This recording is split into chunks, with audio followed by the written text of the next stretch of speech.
حضرت خلیفۃ المسیح رابع رحمہ اللہ نے جو ہے نا وہ مہر کا کیا ہے، کہا ہے کہ رسول کریم صلی اللہ علیہ وسلم نبیوں کی مہر ہے. میں تو مان رہا ہوں یہ ترجمہ، لیکن کیا اس میں کلیتاً نفی ہے؟ جب لفظ خاتم جمع کی طرف مضاف ہو کر آ رہا ہے تو کیا وہاں پر کلیتاً نفی ہے یا نہیں ہے؟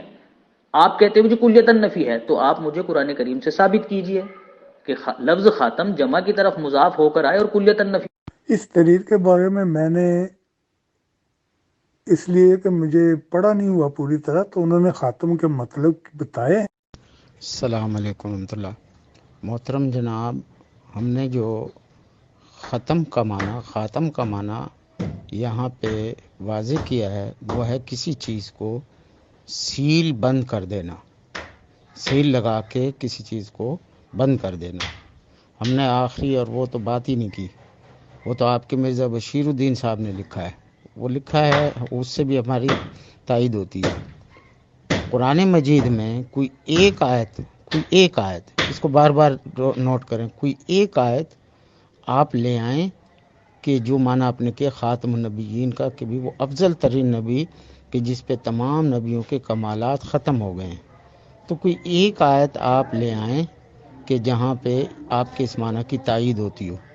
قرآن کریم میں جہاں پہ بھی یہ لفظ استعمال ہوا ہے بند، سیل بند کرنے کے معنی میں، ختم اللہ علی قلوبہم کا معنی ان کے دلوں پہ اللہ تعالیٰ نے سیل لگا دی، یعنی بند کر دیا، حق ان کے دلوں میں اب داخل نہیں ہوتا. سورہ یاسین کی آیت ہے الیوم نختم علی افواہہم، آج ہم ان کے منہ کو بند کر دیں گے، وتکلمنا ایدیہم، اور ہم سے ان کے ہاتھ بات کریں گے، یعنی منہ بات نہیں کر سکے گا، ہاتھ بات کریں گے. یہاں دیکھیں وہی لفظ استعمال ہوا ہے، جمع متکلم کا صیغہ فعل مضارع. ختم اللہ علی قلوبہم، ختم یہ فعل ماضی کا صیغہ ہے، اور خاتم النبیین یہ اسم اعلیٰ کا صیغہ ہے. خاتمیم یہ بنیادی مادہ ہے، روٹ ورڈ.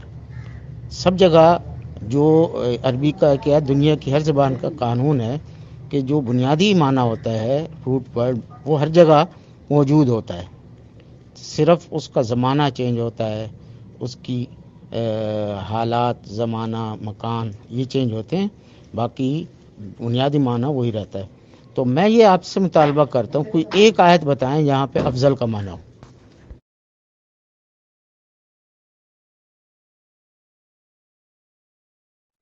جی آڈیو میں ہی بات کر رہا ہوں، آپ بات کریں، آپ پیش کر دیں قرآن کریم کی کوئی ایک آیت کہ جہاں پہ خاتم کا معنی افضل ہو.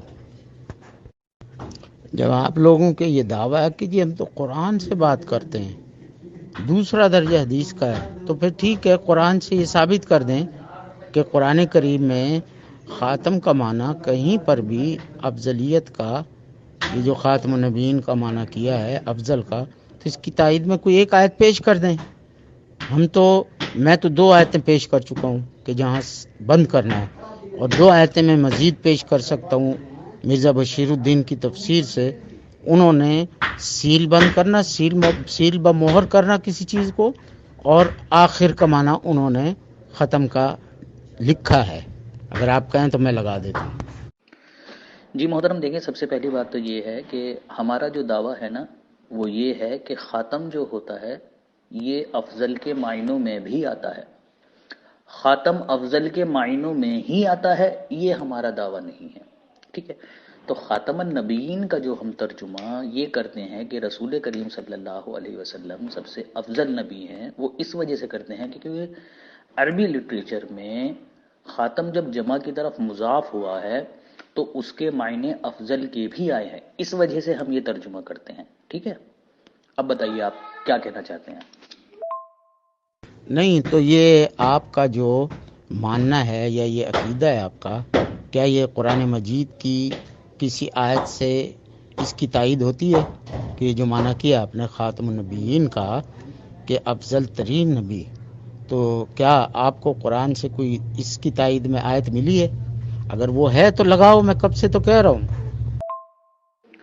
نہیں، یہ ہم نے کب بات کہی ہے کہ ہماری ہر ایک بات کا جو واضح ثبوت ہے وہ قرآن کریم کے اندر موجود ہے. نہیں، ہم تو یہ کہتے ہیں کہ ہماری جو بنیاد ہے عقائد کی وہ قرآن کریم سے ثابت ہوتی ہے. ٹھیک ہے، البتہ جہاں جس بات کی وضاحت نہیں ملتی اور احادیث میں اس بات کی وضاحت ملتی ہے تو پھر ہم احادیث کی طرف رجوع کرتے ہیں، لیکن اول قرآن کریم ہی رکھتے ہیں. اور یہ اصول ایسا ہے کہ صرف ہمارا ہی نہیں، آپ کا بھی ہے. آپ بھی پہلے عقائدی معاملات میں قرآن کریم کو پہلے رکھتے ہیں نا، دوسرے نمبر پر پھر احادیث کا درجہ ہے کہ جہاں سے پھر ہم وضاحت نہیں یا اپنی بات کو اچھے طریقے سے کھول کھول کر مخالف فریق کے سامنے ثابت کر دیں. یہ تو آپ کا بھی عقیدہ ہے، ہمارا بھی عقیدہ ہے. تو اس کا مقصد یہ ہوا، یہ جو آپ افضل کا معنی نکالتے ہو خاتم النبیین کا، یہ قرآن کریم سے ثابت نہیں ہے، یہ آپ کہیں باہر سے ثابت کرتے ہیں. ٹھیک ہے جی، اب آ جاتے ہیں کہ قرآن کریم میں یہ کس معنی میں استعمال ہوا ہے. کیا پورے قرآن میں کہیں افضل کے معنی میں استعمال ہوا ہے؟ تو آپ اس کی آیت نہیں پیش کر سکے اور آپ نے مان لیا کہ یہ باہر سے ہم قرآن سے ثابت نہیں کرتے. اب میں نے ایک آیت پیش کی ہے، الیوم نختم علی افواہہم وتکلمنا ایدیہم. یہ بالکل واضح ہے کہ اس کا ترجمہ ہے الیوم، آج، نختم، بند کر دیں گے ہم ان کے منہ کو، اور ان سے ہم سے بات کریں گے ان کے ہاتھ. بات کرنا منہ کا کام ہوتا ہے، وہ بات نہیں کر سکے گا، وہ بند ہو گیا، ہاتھ بات کریں گے. ختم اللہ علی قلوبہم، ان کے دل بند ہو گئے، اللہ تعالیٰ نے بند کر دیے ان کے دلوں کو، سیل بمہر کر دیا. کیوں؟ حق داخل نہیں ہو سکتا، سمجھنے سے قاصر ہو گئے. تو ہم نے تو ثابت کر دیا. قرآن جس چیز کی تائید کرتا ہے، قرآن اپنے معنی متعین کرتا ہے، تو آپ اس کا مقصد ہے قرآن کریم سے ہٹے ہوئے ہو. جی، قرآن کریم کی آیات سے یہ بات ثابت ہوتی ہے کہ رسول کریم صلی اللہ علیہ وسلم کو اللہ تعالیٰ نے افضل نبی جو ہے نا وہ بنا کر اس دنیا میں مبعوث کیا، اور صراحت جو ہے وہ احادیث مبارکہ میں خود رسول کریم صلی اللہ علیہ وسلم نے پیش کی ہوئی ہے. قرآن کریم میں جیسے کہ اللہ تعالیٰ بیان فرماتا ہے کہ آپ صلی اللہ علیہ وسلم کو تمام جہانوں کے لیے رحمت بنا کر بھیجا گیا، تمام بنی نوع انسان کی طرف جو ہے وہ نبی بنا کر بھیجا گیا. رسول کریم صلی اللہ علیہ وسلم کو جو شریعت اللہ تعالیٰ نے دی ہے اس کی حفاظت کا وعدہ خود اللہ تعالیٰ نے لیا، جبکہ یہ باتیں رسول کریم صلی اللہ علیہ وسلم سے جو پہلے کی شریعتیں ہیں یا جو پہلے کے انبیاء ہیں ان میں اس طرح کی کوئی بات جو ہے وہ ہمیں نہیں ملتی. تو اس سے پتہ چلتا ہے کہ رسول کریم صلی اللہ علیہ وسلم جو ہیں وہ دیگر انبیاء سے افضل ہے، کیونکہ پہلے جو انبیاء آیا کرتے تھے وہ فقط صرف ایک قوم کے لیے آیا کرتے تھے، لیکن رسول کریم صلی اللہ علیہ وسلم کو تمام جہانوں کی طرف جو ہے وہ رسول بنا کر بھیجا گیا ہے. صراحت پھر احادیث کے اندر موجود ہے ہی رسول کریم صلی اللہ علیہ وسلم کے جو الفاظ ہیں. تو جو دلیل آپ نے پیش کی ہے اور جس سے آپ نے اپنا عقیدہ ثابت کرنے کی کوشش کی ہے وہ تو آپ کے عقیدے کے موافق نہیں ہے، کیونکہ قرآن کریم میں خود اللہ تعالیٰ یہ بات بیان فرماتا ہے سورہ نور میں کہ جو ان کی زبانیں ہیں وہ گواہی دیں گی. آیت نمبر غالباً 25 ہے. ٹھیک ہے، خود قرآن کریم میں اللہ تعالیٰ نے اس بات کا ذکر کیا ہے. تو جب منہوں پر مہر لگ جائیں گے تو